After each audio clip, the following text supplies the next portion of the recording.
Welcome to Drop the Hammer, a place to call home when they found out how much you spent. Yes, indeed. Yes, indeed. Oh, man. Just been looking around. We've been talking about some recent news stories. I think Gorilla Steve's going to bring us some interesting information coming up in the top speed game. And we decided to, if we were going to fill our garage with a rocket ship, what would it be? And I've got some great choices. I mean, if I do say so myself, I don't give it away. You do. But most likely they're ZR1 inspired, but maybe they're not. Maybe they're Okay. not. Yeah, the what is it? SSC Tuatara? I'm never good at that. It's very interesting. It hits its top speed. All supercar names now are made to not be pronounceable. It's very hard. I don't know why. But it hit its top speed at 295. The interesting part about it is it was a private person that did it. It wasn't even SSC that had anything to really do with it. They were there, but it was a customer's car that actually broke the new speed record for that car at 295. So how many of these cars actually exist? That I have not been able to find any facts on. How many are out? I know there's one. Somebody owns one. One. Now, see the other thing that came out this year earlier was the Hennessey Venom F5 tested their own car at 271.6 on their way to 300 miles an hour. So, two American-made Insanity cars seem to be maybe the first ones to hit 300.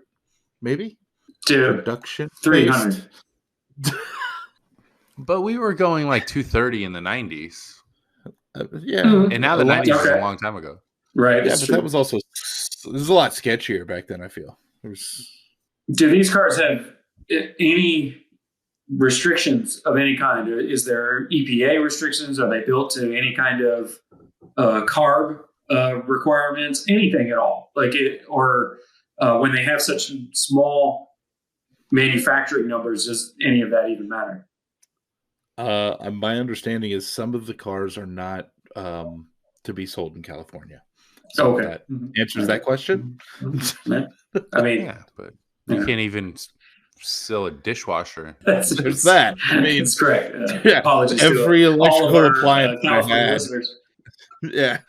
Sorry. There's this is Shelby Supercars SSC, is that right? So is it the same Carroll Shelby Series 1, the original Cobra, AC, all that?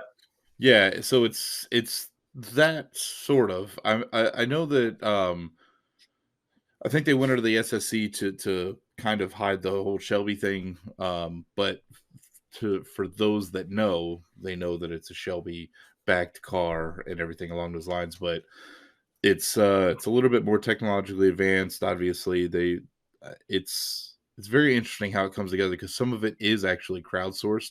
How they've come to make the car the way it is. Really? So, yeah, they've not a lot of things, but some of the dynamics of aerodynamics and stuff they've actually crowdsourced. So it's obviously very privately crowdsourced, but I was going to say, like a Kickstarter, you can get yourself an SSC for like $15,000 if you do it 7 years in advance. Yeah, there you go. Yeah, if you chip in $15,000 now, your grandchildren can have an SSC Tuatara. That kind of thing. Yeah. We need actual cash here. We're not making a new water bottle. Sorry. Right. Yeah, exactly.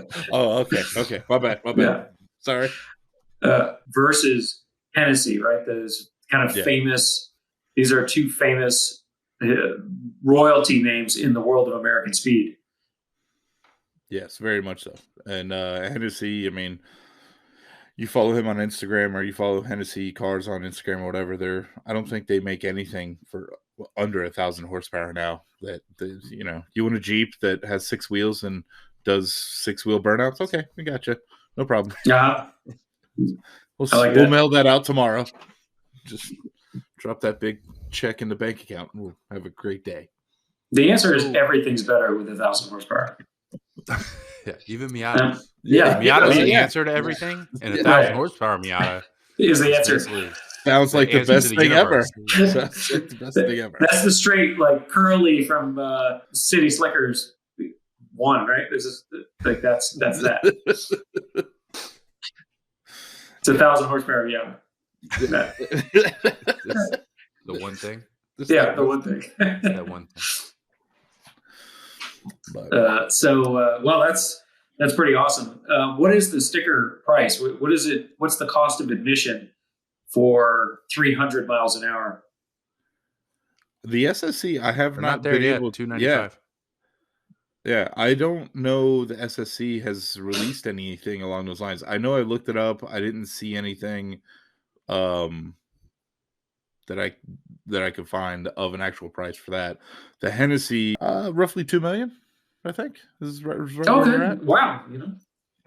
It seems like a bargain when you compare it to measly 250 miles per hour in a $2.8 million Chiron. Well, there's that. Or I guess it's 3.2 now. So since the 90s, we've increased 40 miles an hour. 40. Let's see. I guess 50 miles an hour from like a McLaren F1 Longtail. Yeah. Oh, yeah. Right. Was like $1 million. Remember when $1 million was a lot of money? Remember those days? Yeah. Well, remember the Corvette 01 Sledgehammer went 289 at Talladega. I'm just saying. He's got a point. Did that actually happen? When the did that happen? Yeah, I was like, wait a second. What are you talking about? Look up Callaway Sledgehammer. What is this madness you brought up? Callaway Sledgehammer. Are you saying there was a car built in the United States that went 289 miles an hour that on a closed? The Sledgehammer proves its mettle by shuttling John Lingenfelter from Old Lyme, Connecticut, on the 7.5 mile oval at the Transportation Research Center in Eastbury, Ohio. A trek nearly 700 miles on October 26, 1988, laying down a record-setting speed of 254.76. Sorry. I could have sworn I saw 2. But you know what? 254 from 1988. 1988. Okay. Yeah. All right. Oh, so, God damn it. I was looking up 90s cars because I think 90s cars are the best. I think we have to go back. And the McLaren F1 Longtail was 243 miles an hour, and 10 years later, 1997. Right. And I thought that was cool, but apparently it's all bullshit. No. All the 90s cars are bullshit. Because John Lingenfelter. 253. A Porsche. Yeah, this is the one. Oh, yeah, that one is clean. Oh, yeah. Has the super traps. Remember, we had this. Super traps, yes. We could talk 3 more hours about this car if you like. Yeah, I was going to say, this was after Steve jumped off, actually. Oh, is this is a show that went another 2 hours? This was the post show. This was the one for Patreon. I was going to say soon enough to be on Patreon. Yeah, that's correct. Yeah. Yeah. See, this one's put together sharply. Yeah, proper. Yeah, that thing is sexy. That went 254 in 1988.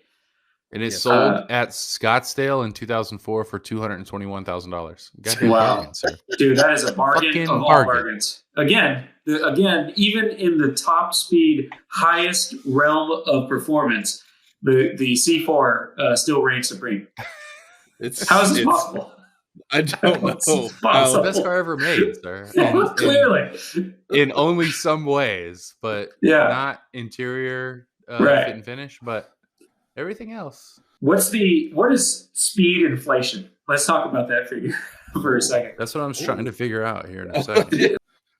What is this? I was just trying to figure out when we're actually going to get to 300. So luckily, possibly according to my math, which, not great, but it could happen in our lifetime. Since we're at 295, I mean, it seems like we're pretty close. Right. But I just wanted to do some math because 34 years ago, in the last 34 years, we've only advanced 40 miles an hour. 5 divided by what I need a pie graph right now. Carry the 6. So 4.2 years, sir. Yeah. Mm-hmm. Yeah. That's the same number I got. 4.2. Garrett the Six. I need a fucking. I want an adding machine so we can add some depth to this. You know what I mean? Yeah, agreed. A mile per hour abacus. Every year we move it one beat. Yeah. Oh, dude, we're gonna get closer.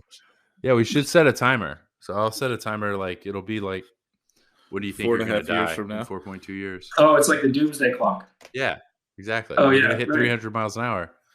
But the it's gonna be Zoomsday clock is, dude. That's money. Nice. Patent that, nice, Steve. nice, Write nice. that down. Patented. Okay. Write that down. Steve, did you know you're our patent department? Oh, no, I did not. You're our your marketing, patented, legal. So fall 2026, we can look forward to seeing 300 miles an hour, guys. Okay. Have a party. Wow, that's fantastic. I mean, it's, at least we have a right target around the corner.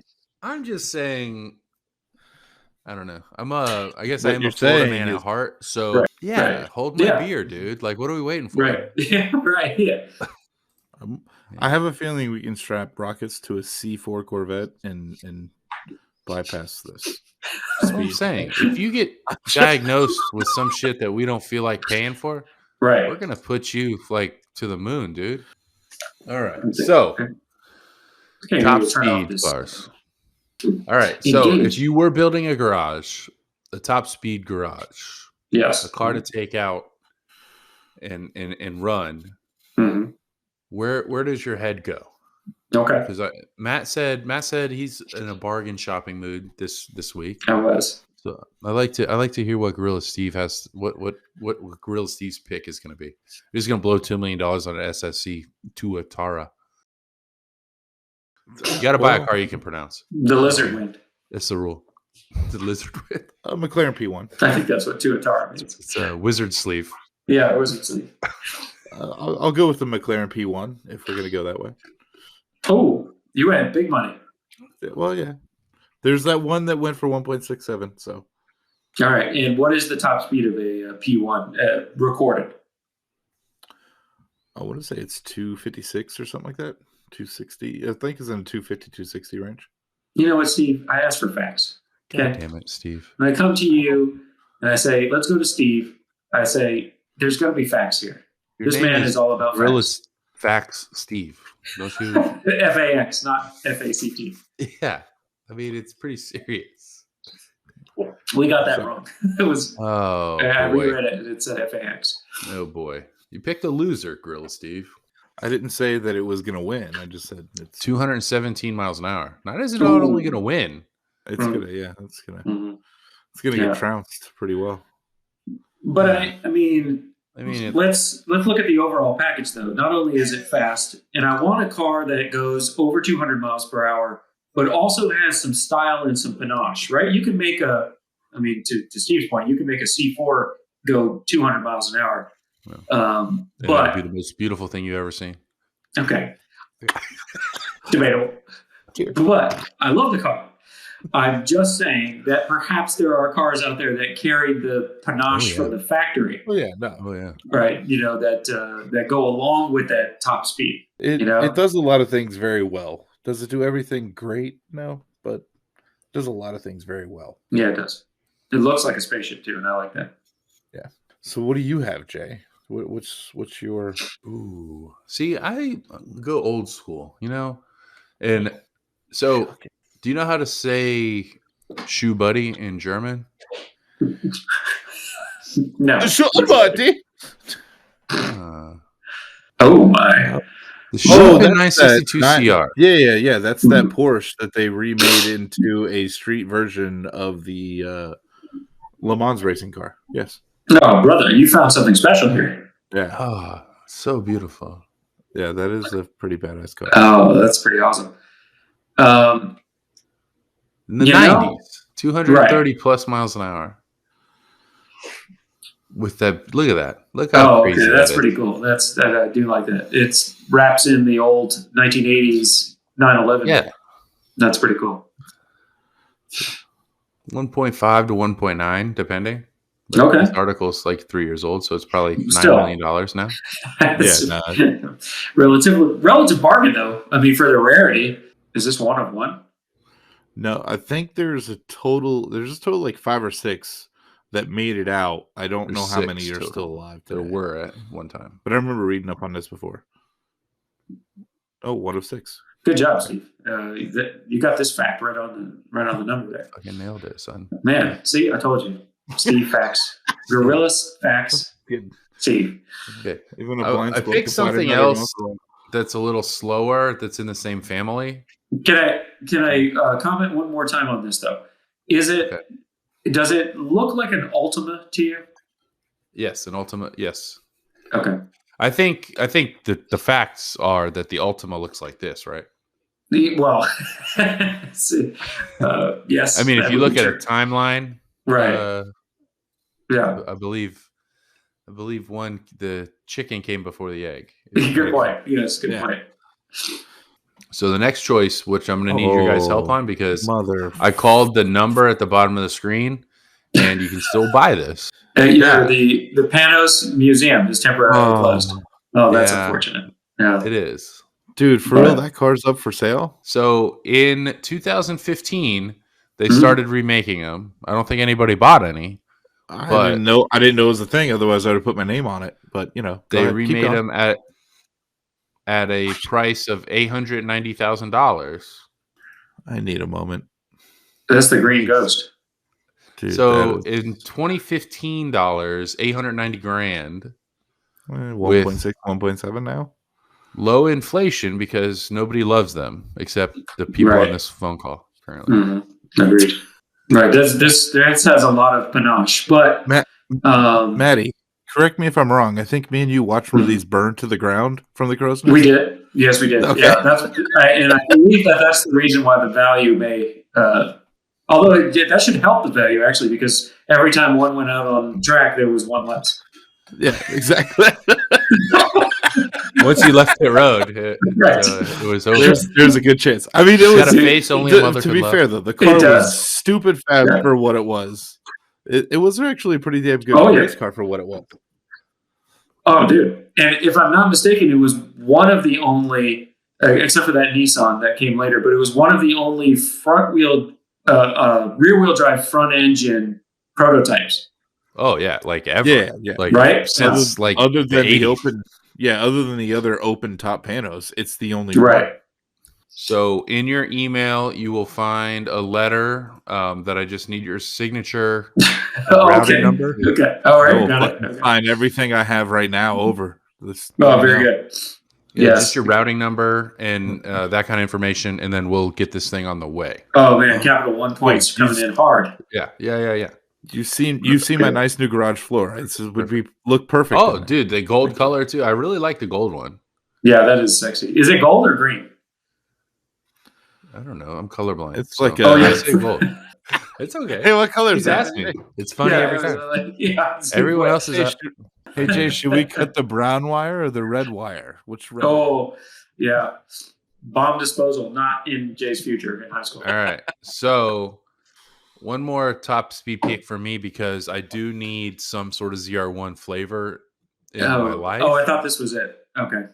No, it's American, but it's not a ZR1. No, I thought that was real. Oh, okay. All right. Interesting. Oh. The Lotus Elise GT1. I couldn't find the price for the thing because there's I've only never a few seen of this them car. out there. Oh, you've never seen this car? But it's swapped. No. It's swapped. It has a ZR1 engine in it. Oh, okay. All right. Good find. Good find. Yeah. 655 horsepower turbo LT5. Wow. That's pretty sick. Sweet. These and a street car. They built street cars. Oh, okay. Yes. All right. But they built street cars. They didn't survive Le Mans. They only raced very few laps before they broke.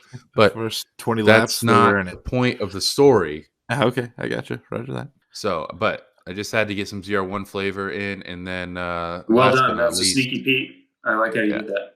If I'm just gonna blow all my money for my garage, my one car garage, it's going to be. Ooh, good choice, my brother. Oh, the roof. I remember this car going across the block just not too long ago, right? In March. This one, March 4th. Oh, yes. That's what I was laughing at. The comps. Yeah. Okay. Jesus. I don't think that makes sense. An actual roof like the Yellowbird. This particular car, they were. I mean, if you're a Porsche aficionado, this is the top of the top notch, right? You forget about the Jimbala, you forget about the Singers, you forget about any of these other, as glorious as those cars are. You forget about all of those because if you drive a Porsche, you actually want a roof. Well, I think for the most part, although when I go to Google roof turbo R, like the third automatic fill-in from Google is roof better than Porsche, and I'm like, oh, okay, maybe the world's dumb. Well, first of all, the answer to that is yes, and second of all, that's impossible because you can't have one without the other. Yeah.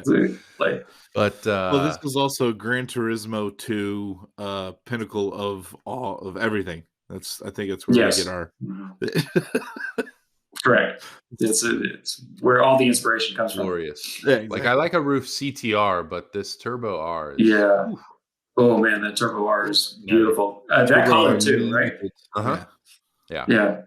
I believe what we've learned here, at least in one of each of your picks, is that the English actually do pretty damn well when it comes to top speed runs, right? When it comes to building cars for that purpose. It's not something you would have thought of, but I guess given their Formula One history, given the pedigree of British brands over the years and the decades to do it, it is one thing they do really well. I thought that in researching this and trying to find something that from the factory would do 200 miles per hour at a reasonable bargain would be fairly difficult. You would think that most of these supercars from the mid 2000s, late 90s, early 90s, that they'd all be so sought after, like the McLaren. Okay, I thought you might. The McLaren F1, you brought it up, right? That's an English car, and obviously it's worth $20 million now. I'm not sure I understand that when you compare it to a car that has very similar panache, built by a British manufacturer. Same tiny island. Where are they going so fast? Right. What are they doing? Right. It's a lot of car for not a lot of land. I love them. I love them so. Look at that bar. Look at that. Ridiculous. Look at that. Right. Tell me why. And not one has sold in 22, but tell me why this car is $476,000 versus $20 million for any example of a McLaren F1. So it's what, a 3.8 liter V6 turbo or something like that? Yeah, let's take a look. Ostensibly more rare, right? How many were there? Very good question. Mm-hmm. Yes. 280 total. Nonetheless, it doesn't really make a difference. But look at this car. Look at the back end. Look at the design of this car in 1994, which again, same year as the McLaren F1. 1,800 miles on this thing. It's essentially perfect. It's museum perfect, right? It's in the Jaguar Heritage Association. Look at how those headlights open. 217 miles per hour in June 1992 from the factory. And how much power was it? Very good question. It is a 3.5 liter V6. That's okay. I mean, this is, by the way, hugely impressive for a V6 engine of any kind from that era. The McLaren was running a V12 powered by the BMW S70 V12, right? So the V12 engine, so half the cylinders. To me, they almost took the the Group C or the Jaguars from back in the day, in the 80s. They just took that motor and put it in a much prettier body and put it on the road and said, "Here you go, have fun." That makes sense. Yeah, right. I mean, look at this. Look how tightly packaged that is. That's insanity. And let's see here. Actually, you were correct. It was a Group B rally car. Group B. So you were very close. One letter off. Good job, Steve. Okay. Your knowledge comes through to pinch again. 542 horsepower, 475 pound-feet of torque. That isn't huge numbers for today, obviously. But so why is Hennessey struggling to hit 300 miles an hour with 7 times that horsepower. Right. Well, that's my point. This is what brings it up. So these cars that we've talked about It's here probably tonight, a lot lighter too. right? These cars are capable of these numbers with finesse, right? I mean, they're muscling their way, sure, to a point, right? 572 horsepower is nothing to scoff at, or 542, but it's not a but you could do that 1700. with 4 cylinders nowadays. Right. Yeah, exactly. Yeah. It's not 1700 horsepower. So they were getting to 220, not by muscling the air, but by working with the air, low drag coefficients. Look at the contact patch of that car. How would you do that? Yeah, that's it. Shockingly fewer McLarens than XJ220s. How many XJ220s have you seen in your entire lifetime anywhere? Maybe one ever. Maybe. I don't even know. I mean, I couldn't even tell you for sure. Doubtful that I actually have seen one. I don't think I've ever seen one, and I have at least seen 2 or 3 in my lifetime McLaren F1s. Yeah, there's only 100 of them. 106. That's insane. That's unbelievable. Over the entire production run? That's it. Wow, that's incredible. You know, that the power number is so unimpressive now. Right. Like plenty of sedans have that much power now. Yeah, absolutely. Like, family haulers, like SUVs and shit have that power. If you drive that around, who knows what that is? Yeah, no, nobody knows. Right. No. People know less of that than they do with the McLaren. I had the speed number at the time. That's so funny. Like you're a Jaguar engineer, you miss it by 4 miles an hour. And nobody knows your car, ever. Right. Okay, and you're gone into obscurity for the rest of your life. All because you missed out on the 3 miles per hour. Bye-bye. Thanks for playing. I know. Yeah, that's unfortunate. They really should have named it the XJ217. They would have been right on the money. Oh, Speedline designed the wheels. So it was 17 up front, 18 at the rear. I don't see anything I can find with the tires, Steve. I know. Yeah, the reason why I bring that up is I think I read before. I think it's 265s in the rear and 255s in the front. Oh my God! My everyday driver has bigger tires. Yeah, that's just it. Like you look at the Hennessey and everybody else, and they got 405s all the way around, and so you have that coefficient of drag that way. A foot and a half on each corner. Yeah, exactly. Yeah. So 1,700 horsepower, you would need substantial. 576, where I'm hitting 217 miles an hour. Bing pong. Yeah, that's. Anyways, I was just. It was surprising that you guys both had an English car in there, so that kind of worked out. That's the theme: English speed. Okay, so here's another car that I wanted to just quickly show that I thought was a pretty damn good value for 200 miles per hour from the factory, and that is. And I'm going to put an asterisk when I say from the factory. Okay, so in 2009, this car came out.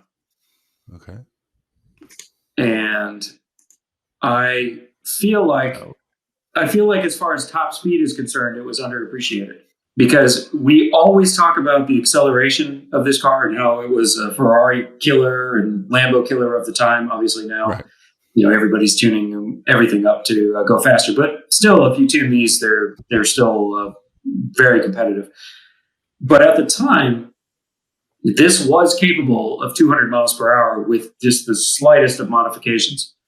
So, you brought it home, you did a quick tune and an intake, and you were at 200 miles per hour, 196 stock. So we never talk about that, though, with this car, do we? No, you never really. I don't know what happened with the 200 mile an hour mark. It wasn't an area for cars that people could afford, I guess. I don't like normal cars. Well, you know what? I think honestly, part of it is what this car did to that kind of that level of things. It made it easy. Good point. It made it so with the technology and everything it has in it, and what it does and how it does it, it made it where anybody can jump in one of those cars and be a Stig to a certain extent. I like that. Good analogy. I think you're right. It did make it easy. It made it accessible 200 miles per hour. By the way, for podcast listeners, we are talking about a 2009 Nissan GTR. And this one sold just a couple of days ago for $75,000 with 234 miles on it, which I thought actually was a pretty darn good deal. Now, I know that there's some GTR aficionados out there, or fanboys, that would say that anything before 2011 was a dog for different reasons. But I don't believe that. I think that there's so many tuners out there and so many knowledgeable GTR guys that can fix the transmissions and retune the TCUs and everything like that. That buying any GTR at this point, you're going to be well managed, well taken care of. But this one's 234 miles on it for 75 grand, and we've seen 234 mile cars from the mid 90s, early 2000s that are selling for more than this with a whole lot less performance. The downside to this, or the chink in the armor, has always been the driving experience, right? Everybody's complained about feedback, I guess, and the passion of the car, because it's a robot that does all the tricks that you want it to do. It's like an engineering answer to a problem, right? We want to go 200 miles an hour. We want to accelerate faster than anything else on the road. We want to handle well, and we want to be comfortable. And then they solved all those problems, and everybody's like, yeah, but it doesn't feel like you're out of control or you're going to die. So it's not as cool. Not as cool. Right. Yeah. Good point. Yeah. So the rebuttal to that is then you're just not pushing it hard enough. No. I'm not saying that you can't do more or go further. I'm just saying to crush everything that exists in 2009, you could just get in the car and do it. Yeah, good point. Yeah, it was push button. It's definitely a game changer in the sports car scene, the supercar scene. I guess maybe this is when supercars evolved to hypercars, because they had to. Yeah, they had to. This car, just like the C4, I believe they're underappreciated. I think that 75 grand, sure, that's what the car cost, or a little less than that actually in 2009, right?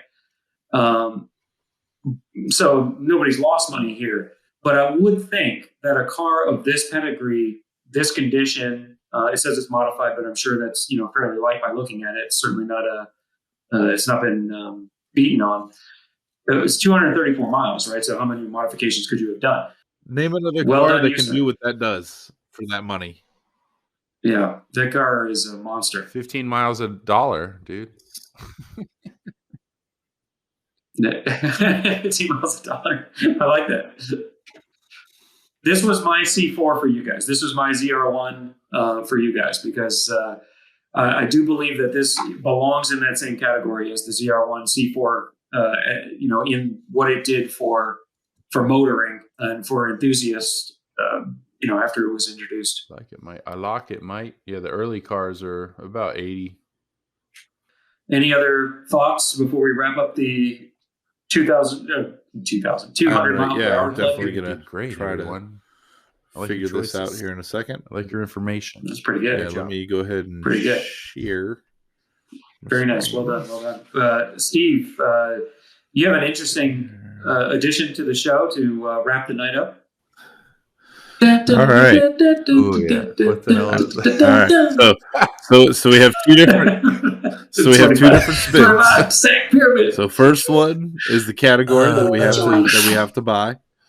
Look at this game show coming up, brother. I'm excited. What's happening? Our price range in which we have to stay. Let's show this on the screen now. Yeah. Ads by, get out of here. Ads by Google. Yeah. Pay for this shit. All right. Stop saying it. So you guys let me know. You ready to spin? Right. No, we'll take that. Oh, there you go. Perfect. Ready to spin? What? Sign it. What is happening? This is outrageous. Our budget. No, we're not sponsored by VIX. No, we're not sponsored by Here we go. Let her rip, Tater Chip. Oh. Let's let her rip. All right. So make it happen. So So we got Toy wow. Holler. Oh, So wow. then for the next, man. Wow. I'm so next excited. I item- like oops, this. sorry. Every channel with a wheel does well. So Toy Holler. Toy Yeah, Holler, yes. Our picks up. Goodness. We're gonna keep. Oh, The man, production this is here. We're gonna fantastic. keep a tab. We're gonna see who Yeah, I does love the it. best over Yeah. the season of our show. So All right, let me writing know that when down. you guys are ready, and I'll spin This is for the next week, dollar right? amount. We're building a garage, folks. All right, here we go. Yes. Mm-hmm. No whammy, no whammy, no whammy. Very nice. Oh, Come Yeah, on, big you're gonna money, need- big money, big I gotta money. spend. You're Do gonna you need me some to spin money. again? Oh, that's fantastic. That's it. I did that time. Sure is, But- bud. It sure is. Yeah. Mm-hmm. Mm-hmm. Oh man, it's bring me back to Vegas. I'm getting the itches. So as long as it starts as no reserve. Whoa, are you kidding me? Are you kidding me? That's oh my So goodness as long gracious, as there's guys. no reserve. That's like hitting the when it jackpot starts. day one. You walk The in, price is you're whatever. in the lobby at the airport. So You just throw a dime in there just to see what happens. Yeah, exactly. On the way to the pistol. is it? Is it though? Very nice. All right, gentlemen. Great I job. like it. My man. Good My day, man. good night, and good bourbon. Yes. Oh, I like that. Good sign off. Very nice. Very nice. Well, thank you guys for joining us. We've got some exciting stuff coming up. We've got the launch of some more social media content coming soon. We've got a podcast for some of this long form stuff on the views. But please consider liking and Always here subscribing to if help, you're watching man. this. Always here to It help. would help us out quite a bit, and we'd appreciate it. And guys, as always, thank you so much for all the work and effort put into. Excellent, gentlemen. Great job. Good night, everybody.